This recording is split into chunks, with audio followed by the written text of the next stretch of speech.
Welcome yet again to another incredible episode of Adventures in Entrepreneurship. I am your host, Jared. This, of course, is Captain Clay. And Clay, today we're going to talk about marriage. I know we talked about this once before on Adventures here, just want to talk about the importance. I know Napoleon Hill talks about having that wife and that she will be willing to stick by you no matter through thick and thin.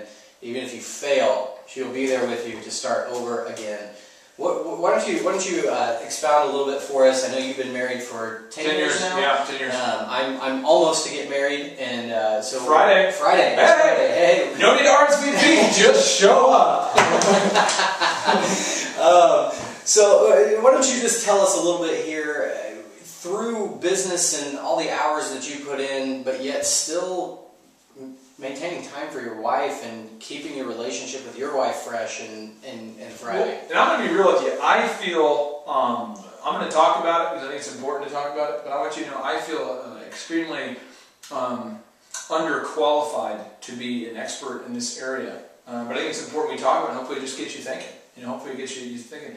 My wife, Vanessa, is probably the most incredible woman out there. I mean, one of the most incredible people. And I know that you're married to someone you think you're more incredible. But she's more incredible than your wife. But anyway, no, but she's awesome. And the thing is that she's awesome when we lived in the apartment and we couldn't turn on the AC because we had to make it. I made a decision to buy a yellow page ad and increase our mini storage size as opposed to paying for as opposed to turning on the AC. So we didn't have AC. I know she's awesome because she maintained an awesome attitude when I told her she had to walk to ORU instead of drive a car because I needed it for DJ shows.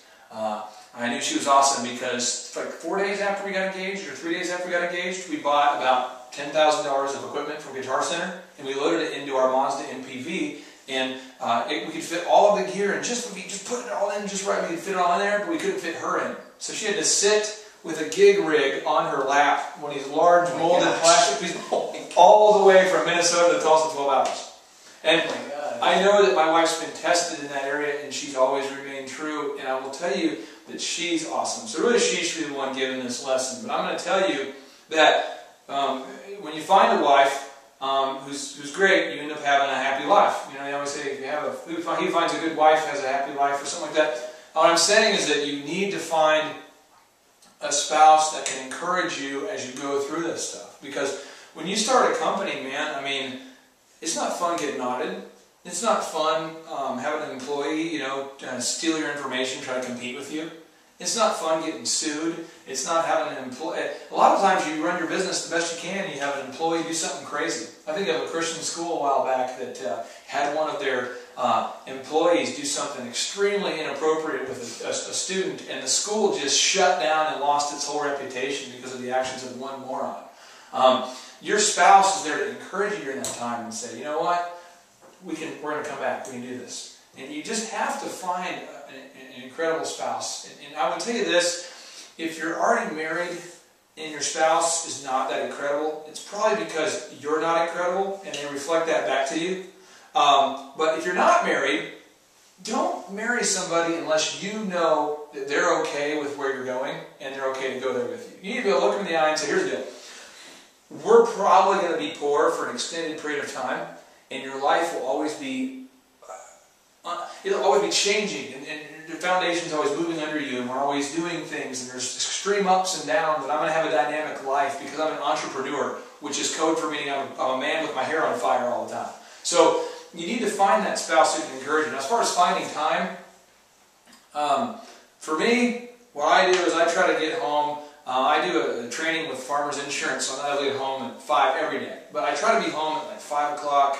Leave the office at 5, get home about 5:30, and I turn my phone off. So if like the office is burning down, I won't know about it until the next morning. If you call my phone, it actually rings to Ryan or Tim's phone. You can't actually call me. I do these things because otherwise I couldn't guard my time. On the weekends, I'm not reachable. And I had to guard those times. And forever I didn't do that. And it's a form of insanity. You feel like you have to answer your office phone all the time, 24 hours a day. So you need to set the 2 action steps here. You need to set clear boundaries in your relationship. Say, after this time, you cannot reach me. No more business time. It's family time. And the second is you need to make your spouse feel important. And I stink at this. I'm usually great at holidays because I'm a big event kind of guy. So I do some over-the-top awesomeness. Yeah, you know that, Vanessa. Awesome stuff in the holidays. But it's when it's a Tuesday in October and it's somebody's birthday. That's when you have to be awesome. It's when it's a Friday in March. That's when you have to make them feel appreciated. So I'd go out of your way to make them feel appreciated. Gotcha. And if we could just for 1 second, just talk for a second here about remaining true to your spouse. Yeah. And not being an idiot. And reaching, you see this all the time, it's in the news, our presidents have done this time and time again, that you reach this level of success and you think you can just do whatever you want to do. And somehow the wife is the first thing to go. Well, I think what you have to realize is men, Jerry Seinfeld had a great episode about this, and I apologize if I offend. If you have a kid, make your kid stop watching right now. Just, kid, go, get away, leave. I'm going to give you a second. Okay, just a minute. I'm going to take a little sip of my Red Bull while you make your kid leave. Come on, kid, get out of here. Okay, here's the deal.